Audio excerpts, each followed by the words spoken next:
Você não é o seu cérebro. Usando a mente podemos criar tudo o que sentimos e vemos no mundo. A percepção das coisas não é passiva. Você não recebe simplesmente uma realidade fixa. Você molda tudo, você cria tudo. Sua mente pode mudar sua concepção. Quanto mais consciente você for, mais será seu poder sobre a realidade, sobre sua própria realidade. A consciência tem o poder de transformar o seu mundo. Em um nível sutil, sua mente se funde às forças criativas do universo.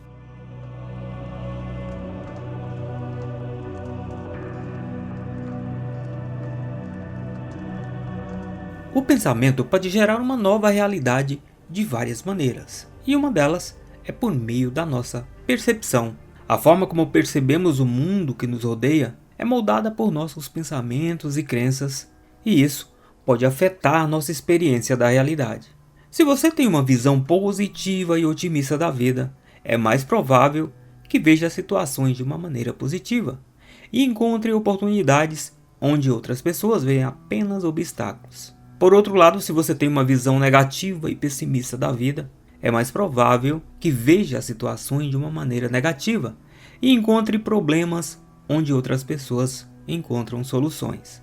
Além disso, nossos pensamentos podem influenciar nossas ações e decisões, e isso pode afetar o mundo que nos rodeia.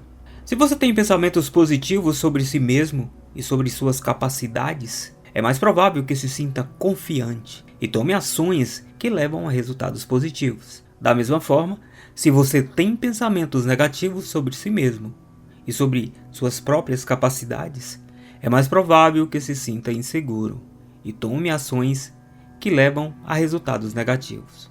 Por fim, nossos pensamentos também podem influenciar o modo como interagimos com outras pessoas e com o mundo que nos rodeia.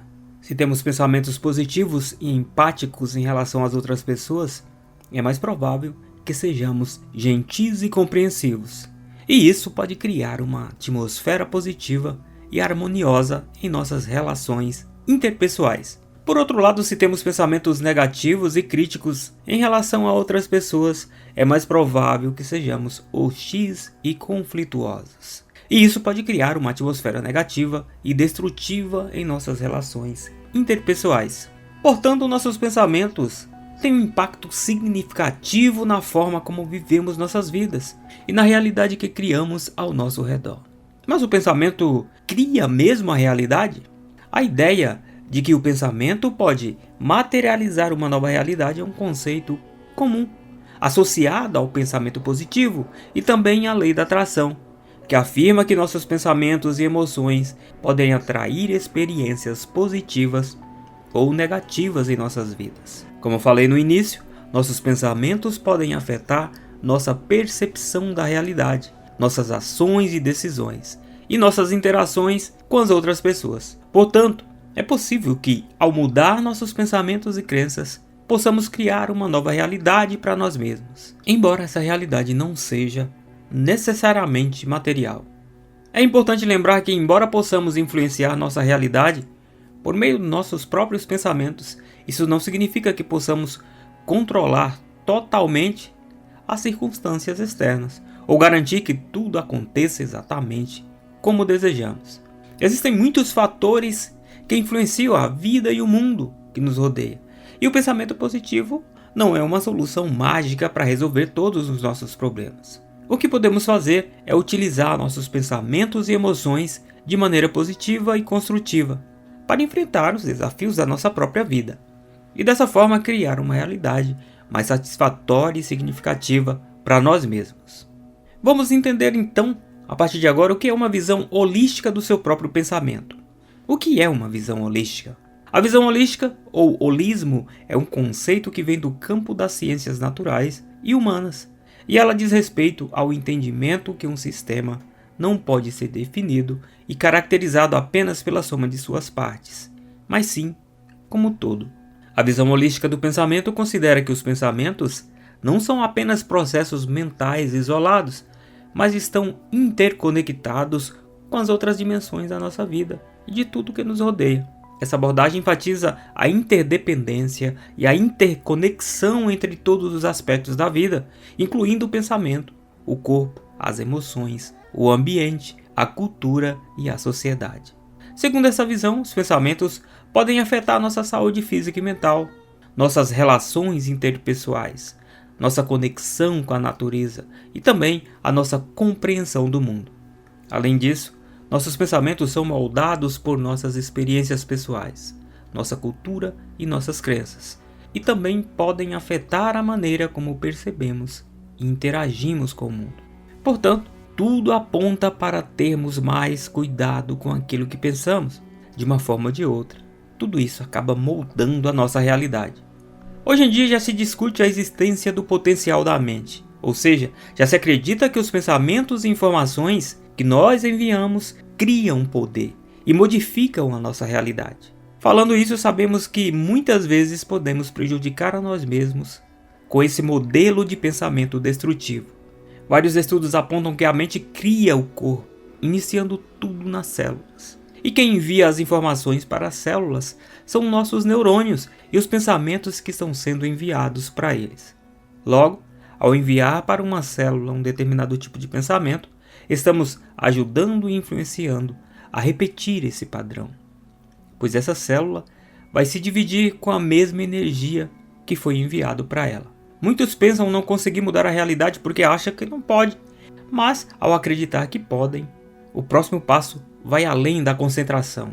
Eu falo que necessitamos trabalhar as sensações, as percepções, os sentimentos, pois são nessas fases que iniciamos os processos de mudança de criação.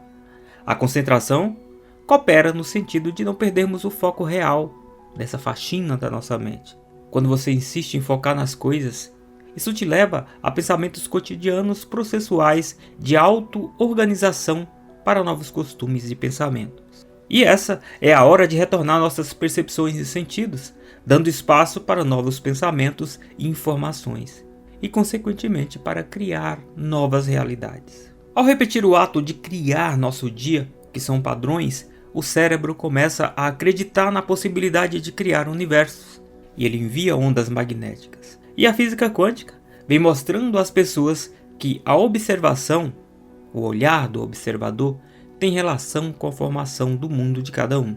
O desafio nesse processo se trata da concentração e insistência sadia nessas alterações de pensamentos, pois tudo que nos rodeia acaba nos distraindo para que o cérebro não consiga criar ou pensar de modo diferente, mas apenas responder sempre de forma automática ao que estamos vendo ou pensando no cotidiano, nas mesmas coisas, a partir de gatilhos ou registros mentais individuais. Todos nós temos essas coisas. O bombardeio diário que estamos submetidos faz com que a energia colocada para mudar esse padrão de comportamento e pensamento seja muito maior, além dos convívios que algumas vezes podem ou não estar sendo tóxicos. E precisamos lidar com esses cenários também. Aqui, a resiliência e colocar os julgamentos são duas estratégias importantes que podem ajudar e muito a superar esse tipo de obstáculo. De fato, não é algo que se alcança da noite para o dia, porém se trata de ações possíveis, onde esses pensamentos e informações geram poder para criar a realidade. A criação da realidade vem desse sentimento constante e contínuo de pensamentos que são transformados em vibrações.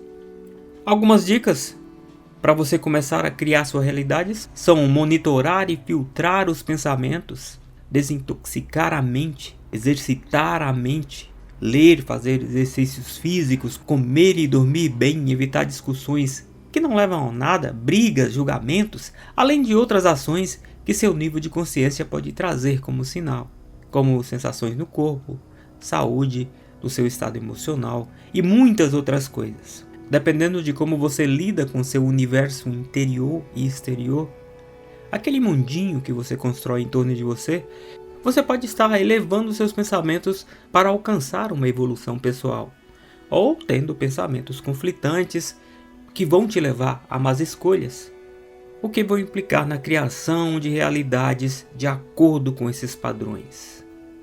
O mais interessante é que crescemos nesse aprendizado. Não existe o bom ou o mal, é o pensamento que faz assim.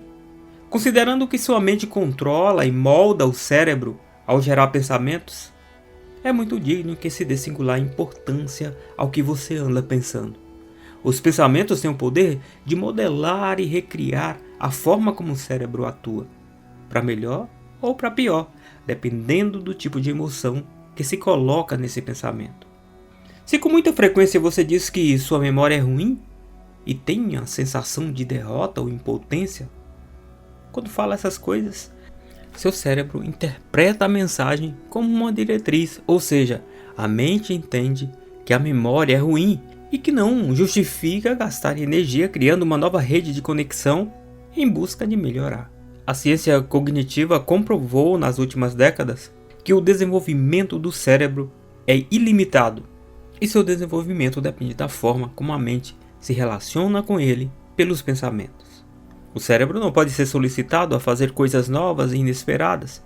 Ele precisa ser estimulado, ensinado, nutrido e provocado pelos seus pensamentos. Aprender é a única coisa que a mente nunca se cansa, nunca tem medo e nunca se arrepende. Olhando dessa forma, a mente pelos pensamentos deve assumir 4 papéis no desenvolvimento do cérebro. O primeiro deles é um pensamento do líder. Eu serei líder do meu cérebro, transmitindo ordens diárias. E a pergunta do dia é: que ordens devo lhe dar hoje? Serei o inventor do meu cérebro. Criarei novos caminhos e conexões que não existem para atingir meus objetivos. Serei o professor do meu cérebro. Eu vou ensinar meu cérebro a aprender novas habilidades. Serei dono do meu cérebro. Irei mantê-lo em boas condições de funcionamento. A água turva não mostra os peixes ou conchas embaixo. O mesmo faz a mente nublada. A ciência cognitiva vem trabalhando o conceito de supercérebro, o próximo salto evolutivo que os seres humanos darão em seu cérebro. Todas as pessoas mentalmente normais possuem o que a ciência cognitiva chama de cérebro básico, o resultado de milhões de anos de evolução. A novidade incrível será a descoberta que transformar nosso cérebro em um supercérebro vai depender exclusivamente de como vamos usar nossa mente para isso. Esse conceito apoia a crença de conectar a mente e cérebro a uma nova e revolucionária maneira de pensar. Uma das singularidades do cérebro é que ele só pode fazer o que julga ser capaz de fazer. O segredo para o desenvolvimento do supercérebro é colocar a mente em alerta para monitorar os seus pensamentos. Se pensamos em baixas expectativas, ou sobre uma autocensura, ou sobre autossabotagem, atingiremos baixos resultados. O cérebro básico é produto da evolução, já o supercérebro será o produto da evolução com autoconsciência. A regra mais importante para o desenvolvimento de um cérebro assim é que nosso cérebro está sempre à espreita dos nossos pensamentos. O que ele ouve, ele aprende. Usando o poder do pensamento, podemos criar nossa própria realidade, respeitando os conceitos que eu vou dizer agora. Você não é o seu cérebro. Usando a mente, podemos criar tudo o que sentimos e vemos no mundo. A percepção das coisas não é passiva. Você não recebe simplesmente uma realidade fixa. Você molda tudo, você cria tudo. Sua mente pode mudar sua concepção. Quanto mais consciente você for, mais será seu poder sobre a realidade, sobre sua própria realidade. A consciência tem o poder de transformar o seu mundo. Em um nível sutil, sua mente se funde às forças criativas do universo. É bom domesticar a mente que, de difícil domínio e veloz, corre para onde lhe agrada. A mente domesticada traz felicidade. Agora que entendemos que a mente é quem comanda o cérebro, os pensamentos e, consequentemente, as nossas ações, é importante entender que a ciência cognitiva vem há décadas estudando como mudar a mente e criar o supercérebro. A mudança começa com o conhecimento da verdade sobre a sua própria natureza e os modelos mentais que provocam medo, apego, culpa e controle. Da mesma forma que chamamos a atenção ao poder do pensamento, precisamos agora entender o poder da verdade. Ver a realidade cada vez mais como ela é, limpar as lentes da percepção, acordar das distorções das realidades que são impostas por nós mesmos. Não existe uma mudança de alta alavancagem, uma coisa sólida, em cima de premissas que são falsas. Encarar as verdades é o passo primordial para mudar sua mente. Talvez essa percepção tenha gerado a famosa frase: a verdade o libertará. O maior desafio de mudar a mente está em enfrentar as defasagens, diferença entre o que se diz e o que se faz, que são provocadas pela ação dos nossos modelos mentais. Você entendeu o cenário que precisa ser mudado na mente. O próximo passo é não forçar a mudança ou o crescimento de sua inteligência, e sim eliminar os fatores que te limitam. A natureza humana é imediatista por si só. Queremos que tudo aconteça aqui, agora, nesse exato momento. Queremos tudo para ontem, e quando o assunto é mudar a nossa mente, estamos falando de um processo lento e de muita concentração, determinação, positivismo, desapego, disciplina e perseverança. Queremos atacar os pontos que são fontes de sofrimento, típico do pensamento linear, quando o correto é percebermos que os pontos que limitam o nosso crescimento são as lições que aprendemos com o pensamento sistêmico. É importante entender que todos os seres humanos nascem com duas crenças e, por fazerem parte da natureza humana, são muito arraigadas à crença do demérito e à crença de impotência. Eu não consigo fazer determinada coisa. É isso que lhe vem à mente em primeiro lugar. Por alguma razão ainda não explicada, no inconsciente acreditamos que não merecemos realizar nosso sonho, demérito, e que não iremos conseguir o que queremos, impotência. Em cima dessas duas crenças, nasce o nosso sabotador, o nosso autossabotador. A evolução da mente depende de entendimento do conceito da espiral do crescimento, base de um pensamento sistêmico que você tem, que você carrega para a vida inteira. O cérebro desenvolve a determinação quando percebe que cada esforço desprendido há uma melhoria, por menor que seja. Nós chamamos esse processo de espiral do crescimento. Mudar a mente não é um ato, é um processo lento e gradativo. O saber se aprende com os mestres, a sabedoria só com o corriqueiro da vida. O importante é manter a mente e a autoconsciência para monitorar qualquer sinal de avanço. O cérebro é ávido em cumprir metas. Quem o derruba é a mente, que manda pensamentos de derrota, pensamentos derrotistas, pensamentos negativos que te levam para baixo. Quando invertemos esse processo e começamos a mostrar fatos concretos ao nosso cérebro e pequenas evoluções do que nos propomos a mudar, ele vai reforçar a energia e criar uma nova rede de neurônios para uma nova atitude definida por você mesmo. Quanto mais específico e detalhado os nossos pensamentos, melhor. Nossos sonhos devem se tornar pinturas em nossa mente. A questão é continuar a pintar todos os dias o alvo que temos para nós mesmos e avançar rumo a esse objetivo de uma forma determinada. Então, a cada instante a realidade de nossas vidas gradualmente se aproxima da pintura que é a nossa própria inspiração, ou que é nossa inspiração para viver. O que importa é o coração. Tudo depende do que está em nosso coração. Se nós próprios decidirmos que algo é impossível, então mesmo que seja possível, para nós isso se tornará impossível. Por outro lado, se temos a confiança de que definitivamente podemos fazer algo, já estamos a um passo da realidade. Cuidado com o pessimismo. O pessimismo não leva a nada. O pessimismo atrai coisas ruins para a sua vida. Pensamentos ou sentimentos pessimistas tomam forma tal como são na sua realidade, produzindo assim resultados negativos. Pessoas que possuem pensamentos negativos criam efeitos para si mesmo, e esses efeitos correspondem perfeitamente aos seus próprios pensamentos. A percepção do desconhecido é a mais fascinante das experiências. O homem que não tem os olhos abertos para o misterioso passará pela vida sem ver nada. Por que desistimos de uma forma tão fácil do que propomos para nós mesmos? Isso ocorre porque nossa mente usa o que chamamos de loop de esforço, quando deveria usar o loop do equilíbrio. O loop do esforço é um processo de feedback que retroalimenta o esforço que estamos fazendo em busca de mudança.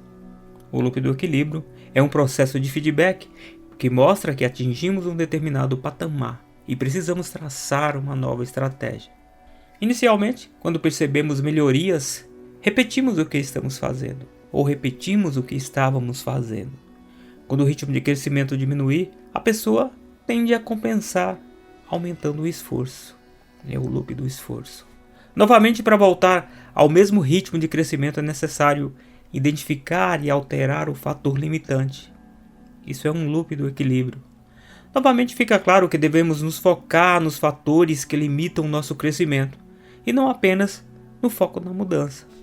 Quando estamos falando de expandir a nossa mente, aprender não significa adquirir mais informações, mas sim expandir a capacidade de produzir resultados que realmente queremos na nossa vida. A indústria do conhecimento trabalha em cima do medo, e cada vez mais as pessoas se sentem pressionadas e buscam mais e mais conhecimentos, quando de fato deveriam primeiro focar e potencializar o conhecimento que já adquiriram. Quem estuda mais e tem capacidade e habilidade para aplicar o aprendido, sempre terá mais sucesso. O aprendido deve ser permanentemente revisto, questionado, atualizado. Nenhum médico é capaz de curar a cegueira da mente. Falamos o tempo todo sobre mudar de ideia. O fenômeno da mudança de mentes é um dos menos examinados e uma das experiências humanas menos compreendidas.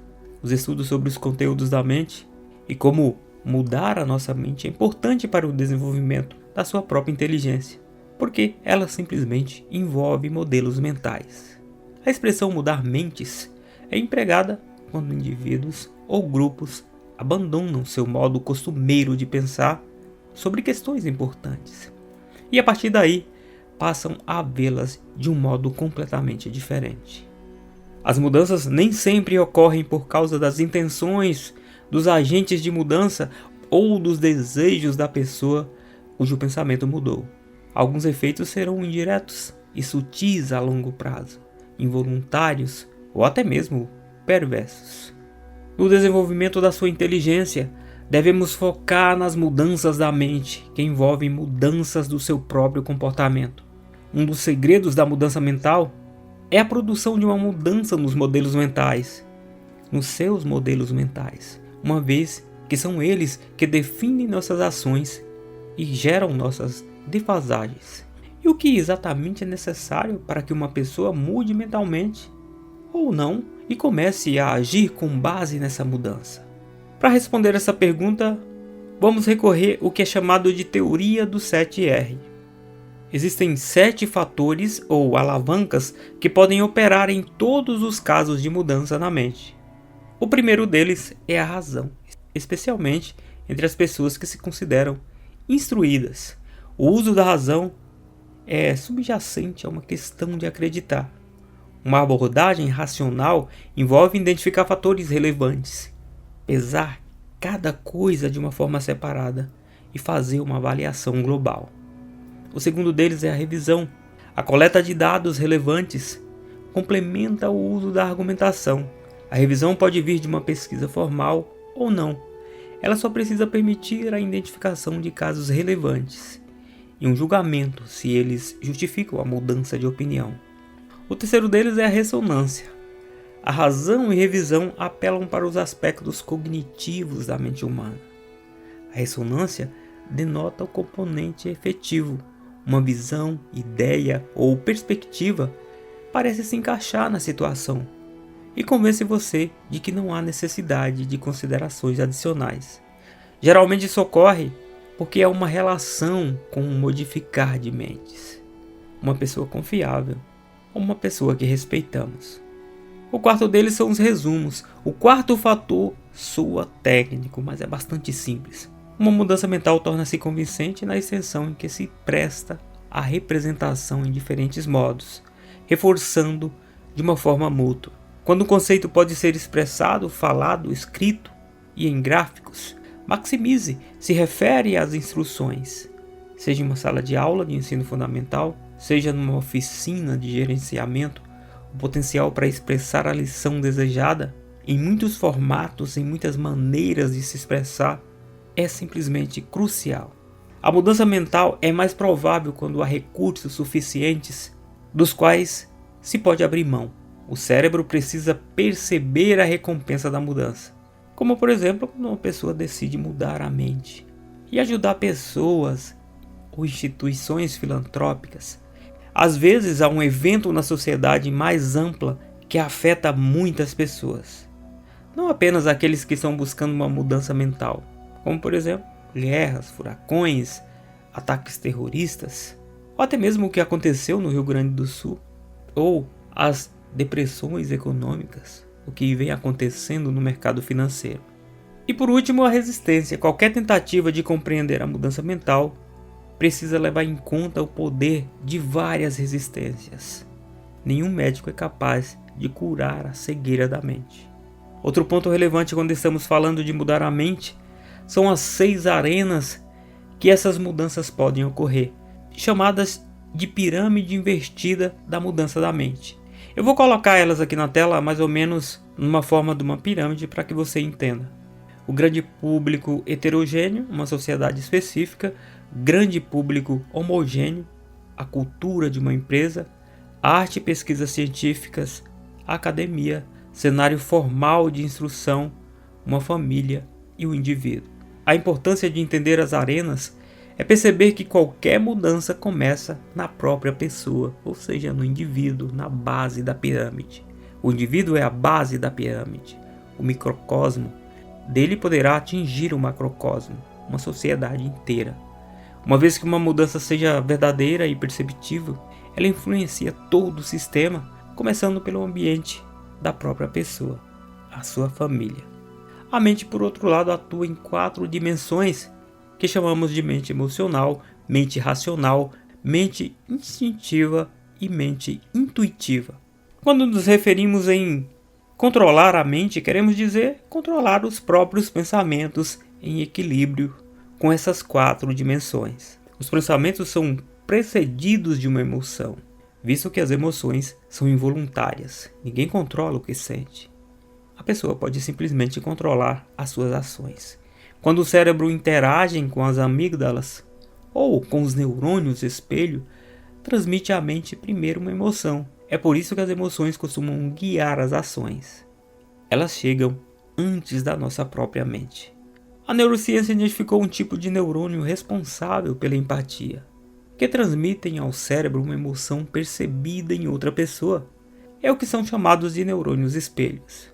Em milésimos de segundos, chega um registro e uma diretriz que o cérebro tem armazenada ou uma associação direcionando o seu próprio pensamento. Dependendo da emoção que você sente, o cérebro pode ser sequestrado e a capacidade de pensar diminui de uma forma muito rápida ou abruptamente. Nesse caso, tem como base a mente emocional e as ações são guiadas pela emoção. Quando a mente percebe as emoções e as informações, a orientação é para usar o metapensamento, pensar sobre o pensamento, e assim pode-se tomar as rédeas da mente, transformando ela em um bom servo. Eu vou te dar um exemplo disso. Imagine que alguém tenha crescido ouvindo que determinado estereotipo de pessoa é ruim, e com o tempo seu cérebro acaba gravando essa imagem, e nós chamamos isso de modelo mental. Um dia, essa pessoa está num local e depara com uma pessoa com esse estereotipo registrado como ameaça. Em milésimos de segundo, as amígdalas irão disparar o botão do pânico e uma sensação de perigo, ansiedade e medo vai tomar todo o seu corpo. Na maioria dos casos, a mente segue essa orientação e simplesmente se afasta. Existe outra opção, entrar em metapensamento, pensar sobre o que está pensando. Por que estou agindo de forma tão preconceituosa se nem conheço a pessoa? Posso considerar que não representa nenhuma ameaça para mim?